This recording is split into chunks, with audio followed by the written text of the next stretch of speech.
ክብደት ለመቀነስ ስታስቡ ወይንም ፋት ሉዝ ለማድረግ እቅድ ስትወጡ የትኞቹን ሰፕሊመንቶች አብሬ ብጠቀም ሂደቱን ያፋጥንልኛል የሚለውን ብዙ ሰዎች ቀድመው ያቅዳሉ ወይንም ያስባሉ።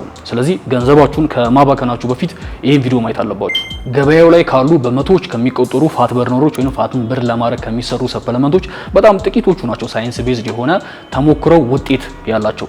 ዛሬ ከኔ ጋራ ጥሩ ከሚባሉት እስከ መጥፎ እስከሚባሉ ድረስ አብሬ ራንክ አረጋለሁ። ለእናንተም የሚረዷችሁን ሰፕሊመንቶች እነግራችኋለሁ። በመጀመሪያ ልብ ማለት ያለብን ስብን ለማቅለጥ ክብደት ለመቀነስ ካሎሪክ ዴፊሲት ውስጥ መሆን ይኖርብናል ወይንም ከምናቃጥለው በታች መመገብና እንቅስቃሴ ማድረግ አለብን። ስለዚህ የትኞቹም ፋት በርነር ሰፕሊመንቶች ክብደትን ለመቀነስ የሚዘጋጁ የሚተዋወቁ ሰፕሊመንቶች በራሳቸው ክብደትን እንድትቀንሱ ማድረግ አይችሉም። the only thing ሊረዷችሁ የሚችለው ሂደቱን ማገዝ ነው። የመጀመሪያዎቹ ተሞክረው ክብደትን ከመቀነስ ጋርና ፋት ሉዝ ከማድረግ ጋር ጥሩ ውጤት ያላቸው ካፊኖች ናቸው። ካፊኖች ሳይንስ እንደሚያሳየው ከሆነ አጭር ጊዜ የሆነ ሜታቦሊክ ሬትን መጨመር ይችላሉ። እንቅስቃሴ በመሰሩ ስፖርት በመሰሩ ሰዓት ክብደት በመታነሱ ወይም ትሮጡ ሰዓት ትሬኒንግ ኢንቴንሲቲን ያግዛሉ።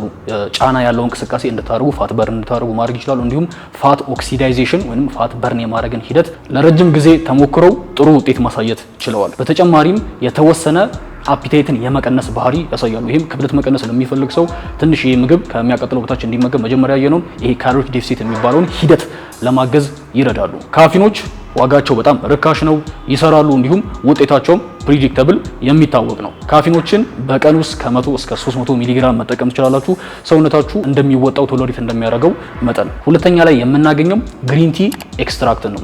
ግሪን ቲዎች አንደርሬትድ ናቸው። ብዙ ሰው ጥቅማቸውን አያስተውለውም።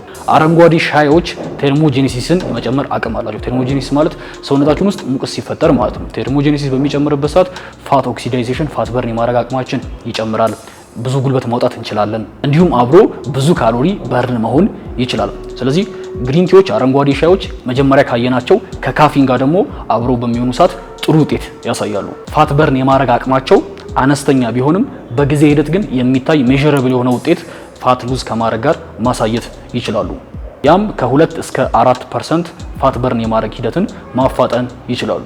ሶስተኛ ላይ የምናገኘው ግሉኮማንን ይባላሉ። ግሉኮማኖችን ሰዎች አያስተውሏቸውም ወይንም እነዚህም አንደርሬትድ የሚባሉ ፋትን በርን የማድረግ አቅም ያላቸው ሰፕሊመንቶች ናቸው።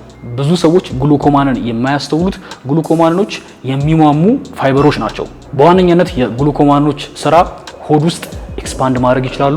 ያ ማለት ጥጋብን የመፍጠር አቅም አላቸው። በዚህም የተነሳ ተጨማሪ ምግብ እንዳትመገቡ ያደርጓቸዋል። የሚሰራበትን መንገድ ባህሪን በጊዜ ሂደት በመቀየር እንዲሁም ሜታቦሊዝምን በማስተካከል ነው። አፒታይትን ማስተካከል ሜታቦሊዝምን ለማስተካከል ቀላሉ መንገድ ነው። አጠቃቀማቸውም ከ1 እስከ 3 ግራም ከምግብ በፊት በውሃ መውሰድ ይመከራል። አራተኛ ላይ የምናገኛቸው ሲኤልኤ የሚባሉ የፋት በርነር አይነቶች ናቸው።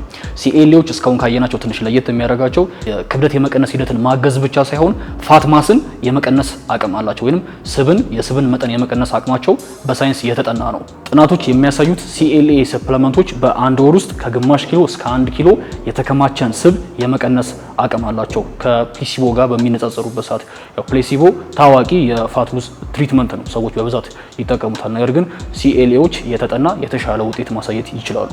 ይህም ሌላው በስፋት ከሚታወቀው ፋት በርነር ኤል ካርኒቲን ከሚባለው ሰፕሊመንት የተወሰነ እንዲሻሉ ያደርጋቸዋል። አምስተኛና በስተመጨረሻ የምናየው ኤል ካርኒቲን ነው። ኤል ካርኒቲን ፌመሶች ናቸው፣ ሰዎች በብዛት ይጠቀሟቸዋል። ነገር ግን እውነታው ፋቲ አሲዶችን ወደ ማይቶኮንድሪያ ትራንስፖርት ማድረግ አቅም አላቸው። ነገር ግን ሰውነታችሁ ይህንን በተፈጥሯዊ መንገድ የማድረግ አቅም አለው። ስለዚህ ፋት በርን የማድረግ ሂደታችሁ ትንሽ አስቸጋሪ ከሆነባችሁ ብቻ ነው ኤል ካርኒቲኖች ላይ ትኩረት ማድረግ ያለባችሁ።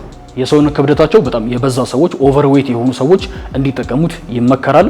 ነገር ግን ሊን የሆኑ ሰዎች ያን ያህል ውጤት ሊያዩበት አይችሉም። ስለዚህ ኮምፕሊትሊ ዩዝለስ አይደለም፣ ነገር ግን ኦቨር ሃይፕድ ነው፣ በጣም የተጋነነ ስም አለው። እስካሁን ካየናቸው ስብን ለመቀነስ ከሚረዱ ሰፕሊመንቶች ዝርዝራቸውን ስነግራችሁ የሆነ ነገር አስተውላችኋል? እሱ ምንድነው? አብዛኞቹ ሰፕሊመንቶች ስብን ቀጥታ አይደለም የሚያቀልጡት፣ ሂደቱን ነው የሚያግዙት። ስለዚህ 3 ጥቅም እንዳላቸው ልንረዳ እንችላለን። የመጀመሪያው ጉልበት እንድታወጡ ያደርጓቸዋል። በሁለተኛነት ስፖርት በምትሰሩ ሰዓት ትሬኒንጋችሁን ሰፖርት ያደርጋሉ፣ በአግባቡ እንቅስቃሴ እንድታደርጉ ያደርጓቸዋል። ይሄም ክብደትን ለመቀነስ ፋትን በርን ለማድረግ ይረዳሉ። በሶስተኛነት የምግብ ፍላጎታችሁን ይቀንሳሉ። ስለዚህ ከምታቃጥሉት በታች እንድትመገቡ መጀመሪያ ያየነው ካሎሪክ ዴፊሲት እንዲካሄድ ሁነኛ ሚና አላቸው። ስለዚህ ክብደት ከመቀነስ ጋር የተገናኙ ሰፕሊመንቶችን በምታስቡ ሰዓት እነዚህን 5 ሰፕሊመንቶች ላይ ትኩረት ብቻ አድርጉ። ከነዚህ ውጪ ያሉት ሞስትሊ ማርኬቲንግ ናቸው። ስለዚህ ስብን ይቀንሳሉ ተብሎ የሚተዋወቁ መድኃኒቶችን ሰፕሊመንቶችን ከመግዛታችሁ በፊት ገንዘባችሁን ከማባከናችሁ በፊት አመጋገባችሁ ላይ ትሬኒንጋችሁ ላይና ኮንሲስተንት ለመሆን እዛ ላይ ጥረት ማድረግ ይኖርባችኋል። አይ ሆፕ ይሄን ቪዲዮ እንደወደዳችሁት ቪዲዮ ከተመቻችሁ ላይክ በማድረግ ሰብስክራይብ ያላደረጋችሁ ደግሞ ሰብስክራይብ በማድረግ እንዲሁም ሰብስክራይብ አድርጋችሁ ቻናሌን ሰፖርት ለምታደርጉ ከልብ አመሰግናለሁ። በቀጣይ ደግሞ እንድሰራላችሁ የምትፈልጓቸውን የቪዲዮ አይነቶች ኮመንት ላይ መጻፍ ትችላላችሁ። እንዲሁም ኦንላይን ኮቺንግን ጆይን ማድረግ የምትፈልጉ የተለያየ ዓለም ክፍል ያላችሁ እዚህ ስክሪን ላይ እንደምታዩት ራሳችሁን ትራንስፎርም ማድረግ የምትፈልጉ ከሆነ በ3 ወር በ6 ወር በ8 ወር የተለያየ ፓኬጅ አማራጭ አላችሁ። ታች ላይ በምታገኙት የኢሜል የዋትስአፕ እንዲሁም የቴሌግራም አድራሻዎች ኦንላይን ኮቺንግ ብላችሁ መልእክት ብታስቀምጡ ፎርም ልኬላችሁ ሬጂስተር አድርጋችሁ ኦንላይን ኮቺንግን ጆይን ማድረግ ትችላላችሁ። እንዲሁም ይሄን ቪዲዮ ስፖንሰር በማድረግ የሚያገዙን ኤሌፋንት ኒውትሪሽኖች ናቸው። ጥሩ የሆነ የአውሮፓና የአሜሪካ ሰፕሊመንቶችን ያቀርባሉ። በቀጣይ ቪዲዮ እስክንገናኝ ድረስ ባይ